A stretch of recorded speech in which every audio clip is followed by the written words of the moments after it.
함께 만드는 언론 미디어 협동조합 여기는 국민TV 함께 만드는 언론 미디어 협동조합 여기는 국민TV. 오늘 진짜 인터뷰는 월간 디펜스 22일 플러스의 김종대 편집장 다시 연결했습니다. 아까 뉴스 브리핑에서 말씀드렸다시피 사드가 그렇게 요격 능력이 대단한 게 아니다. 그런 얘기가 오늘 한겨레 워싱턴 특파원의 단독 기사로 보도가 됐습니다. 김종대 편집장님 안녕하세요. 네, 안녕하세요. 네, 사드가 생각보다 그렇게 북한발 미사일 억제 또는 요격에 뛰어나지 않다, 신통치 않다. 그러면 더더욱이 그렇게 비싼 돈 주면서 더군다나 중국과의 외교적 마찰을 뻔히 감수하면서 뭐 이렇게 해야 됩니까? 글쎄, 저도 그 기사 잘 읽었습니다. 네. 그런데 이 기사 내용은 이제 사드 미사일이 북한의 노동 또는 스쿼드 미사일에 대한 요격 가능성이 대단히 낮다는 얘기인데 네. 사실 저는요, 사드의 효용성이 낮은 게 문제가 아니라 미사일 방어라는 그 개념 자체가 실효성이 없다고 보여집니다.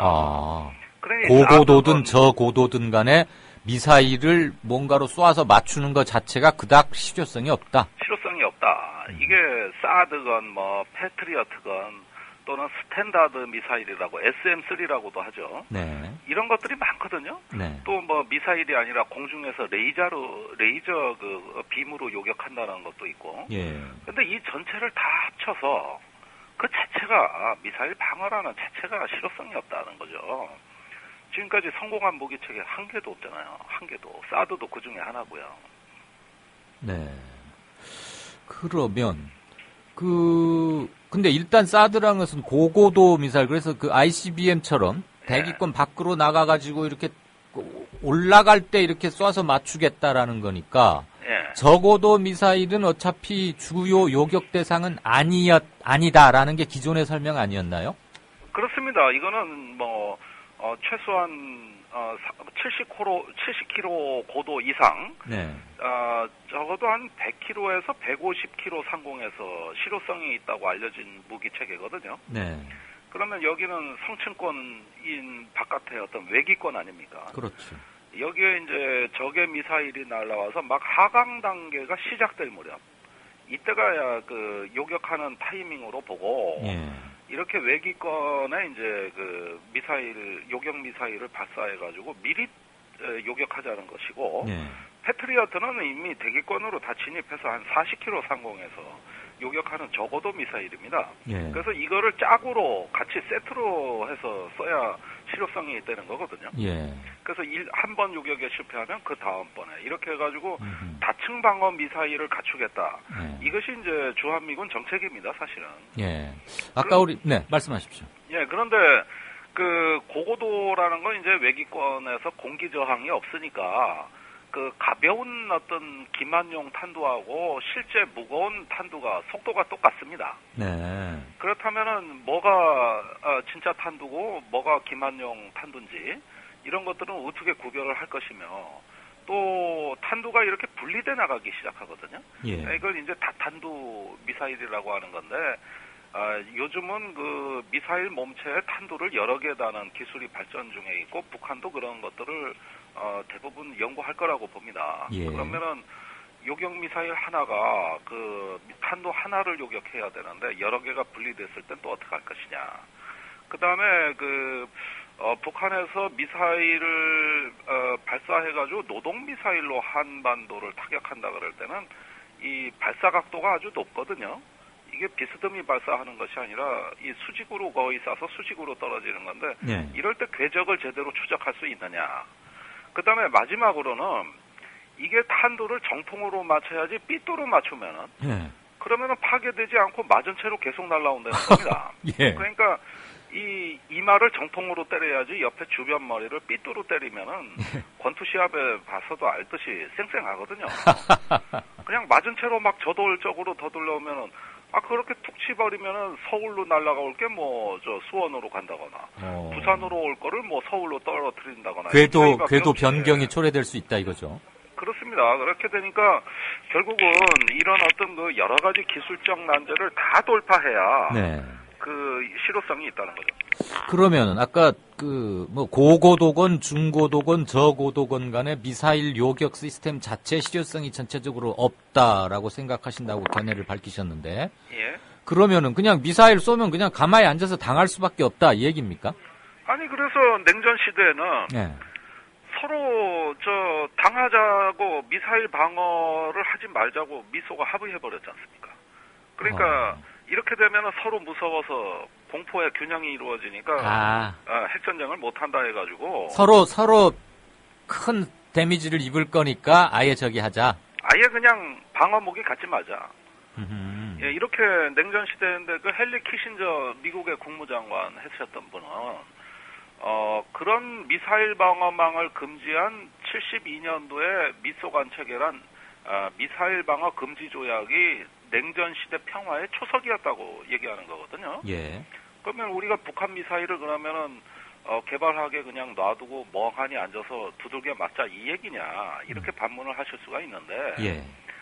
방어라는 것은 공격보다도 엄청난 새로운 기술과 그렇죠. 막대한 천문학적 비용을 요구하기 때문에 네. 북한의 미사일 그 자체를 쓸모 없게 만들거나 혹은 보유하고 있다 하더라도 남한을 공격할 의사가 없도록 관리하는 것이 더 현명하다고 보는 것이죠. 네. 이렇게 요격 능력의 정확도에 상당한 허점이 있는데, 네. 이거 만든 데가 록히드 마틴인가 그렇죠? 록히드 마틴 맞습니다. 예. 거기서 막 우리한테 사절단도 보내고 뭐 이래가지고 사라고 하고 이거 좀 너무 뻔뻔한 거 아니에요? 옛날에는 패트리어트 미사일도 그런 식으로 팔아먹었거든요. 그런데 뭐 지금 와가지고 패트리어트는 있으나 마나 더 좋은 거 있어야 된다고 해서 또 새로운 게 나온 건데 예. 그러면 뭐 사드 배치하고 나면은 또 이걸로 다 해결된답니까? 이제는 잠수함으로 싣고 뒤통수에서 쏜다는 거 아닙니까? 그래요. SLBM인가 뭐 그거. 예, 근데 조선일보 기사 보십시오. 이젠 사드도 소용없다는 거 아닙니까? 뒤에서 쏘면. 그러면은 껌껌이 한 건마다 무기 체계 다 사야 되거든요. 예. 그러면은 2조 원에 달하는 택도 없는 거 아닙니까? 예. 2조 원에 달하는 그 무기 체계 투입해서 북한에 1억 원짜리 미사일 한 발 잡자고. 네. 이런 식으로 투자하다 보면 국가 안보라는 것이 뭐 이제는 논리적인 어떤 그 체계를 완전히 붕괴해 버리는 것이죠. 네. 그러면 우리가 지금 이 사드 체계의 요격 능력의 부실함을 이유로 미국에다가 강력하게 노라고 할 수 있을까요? 그렇게 못할 겁니다. 박근혜 정부는 네. 두 가지를 못합니다. 첫째, 미국에 우리 땅에 사드 배치하겠다. 적극적으로 배치할 테니 갖다 놔라. 이 말 할 수 있느냐?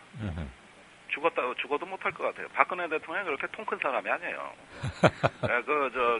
중국하고 꽉 끼어 있는 상황에서 그런 어떤 보수 논리의 어떤 그 통 큰 결심을 할 수 있냐면 저 그건 못한다고 봐요. 네. 그렇다면은 사드 우리 관심 없다. 이제 이따위 얘기 꺼내지도 마라. 이 얘기 할 수 있느냐? 이것도 안 된단 말이죠. 이것도. 그냥 이대로 가는 거예요. 그럼 불량품인 줄 알면서도 그 비싸게 사야 하는 이른바 호갱이 되어야 한단 말입니까? 그러니까 안 살 거라고 봐요, 저는. 안 살 거다? 예, 못 사는 거예요. 이건 안 사는 게 아니라 우선 사드가 뭔지를 몰라요. 그러면은 미국이 팔아 우리한테 팔려는 거 포기할까요? 그런데 이제 미국 입장은 한미를 이렇게 미사일 방어망으로 묶으려 그러지 않습니까? 그렇죠. 네. 예, 그런데 이 사드는 다분히 어떤 하나의 깃발이자 캠페인입니다, 이것이. 그런데 미국 내에서도 지금 사드 미사일이 추가 생산이 되는지, 추가 포대가 배치가 되는지가 지금 불확실합니다. 그러니까 우리 쪽에 사냐 마냐 얘기 꺼내기도 전에 우선 자기네들 미사일 부대 창설도 지금 불명확한데 네. 우리한테 곧바로 미사일 구매 압력이 단기간 내에 오리라고는 전 예상하지 않습니다. 네. 그리고 미국은 2009년도에 당시 로버트 게이츠 장관이 뭐라 그랬냐면 사드는 실패 한무기 체계라 그랬던 거예요. 자기들이 그렇게도 말했군요. 예, 그러다가 최근에 군산복합체에서 이 MD 예산을 증액시키기 위해서 사드의 기술적 진보가 있다. 뭐 기술적 진보가 뭔지는 내용도 안 밝히지만 예. 그렇게 얘기하면서 갑자기 이 추가 생산 쪽에 이제 돈이 들어가기 시작을 한 것이죠. 네. 그러면은 그게 아직까지 지상 발사 미사일을 대상으로 요격 실험을 못 해봤고, 네. 단지 항공기에서 발사하는 모조 실험만 9번을 한 매우 불안전한 무기 체계인데 이거를 미군이 바로 추가 생산해서 배치할 수 있는 형편이냐? 전 그렇게 안 봅니다. 네. 그런데 한국에 곧바로 이걸 압력을 넣는다는 건 말이 안 되고, 이건 한국 국민들이 북한 미사일 위협에 공포에 적게 만들면서 마치 미국은 해결사라는 하나의 협박 수단이지. 네. 이걸 갖다가 금방 현실화할 수 있는 능력이 되느냐는 거예요. 알겠습니다. 마지막 질문 하나 드리죠. 어제 윤병세 외교부 장관이 사드의 한반도 배치와 관련해서 한 발언이 있는데 혹시 그것을 모르는 청취자분도 계실 수 있을 테니까 제가 그 발언까지 함께 인용을 하면서 질문을 드리겠습니다. 예. 어제 윤 장관이 말하기를 국방당국이 실무적으로 들여다보고 있고 필요하면 정부 내에서 추가적인 협의를 할 것이다. 예. 또 이 문제가 진행돼 나가는 과정에서 관심을 갖고 있는 나라들에 대해서는 중국이든 일본이든 어디든 충분히 정보를 공유하고 대화를 할 생각이다라고 말했어요. 예. 기존 입장의 재확인이라고 보는데 앞으로 우리 정부가 이 사드에 대한 문제를 어떻게 대처하고 풀어나갈 것으로 김 편집장께서는 예측하십니까? 윤병세 장관 말은 우리가 잘 새겨들을 점이 있습니다. 네. 지금까지 미국은 한반도, 특히 대한민국 내 사드의 효용성 논란이 벌어지는 것에 내심 상처를 입었어요. 아하.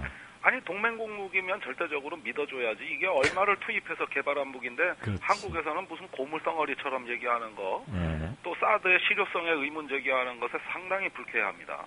이런 심기를 달래려는 어떤 외교적 발언의 요인이 다분하다고 봅니다. 네. 그렇다면은 미국이 얘기하면은 협의는 하겠다는 입장이고, 이게 보수 정권 입장에서는 최대한의 표현이라고 저는 생각을 하거든요. 예. 그런데 실제 배치하는 문제는 다릅니다. 지금은 외교적인 차원에서 그러한 어떤 주변국 관리라는 외교적 발언으로 이걸 봐야지. 이걸 실제 배치하는 검토 문제로 들어오게 되면 이건 불섭해 진짜 뛰어드는 형국이 될 겁니다. 이건 아마 아무리 박근혜 정부라도 결심 못할 거예요. 알겠습니다. 아무튼 사드가 우리 생각보다 또는 홍보해댄 것보다는 허점이 많다. 그 점은 명백히 인식을 해두고 정부가 어떻게 움직이는지 유심히 살펴봐야겠군요. 오늘 말씀 감사합니다. 네, 고맙습니다. 네. 국민라디오 팟캐스트 응원하는 가장 쉬운 방법 아시나요? 다운로드하기, 별점 주기, 댓글 달기, 구독하기. 국민라디오 팟캐스트 널리 알리는 가장 쉬운 방법. 다운로드하기, 별점 주기, 댓글 달기, 구독하기. 기억하세요. 다운로드하기, 별점 주기, 댓글 달기, 구독하기.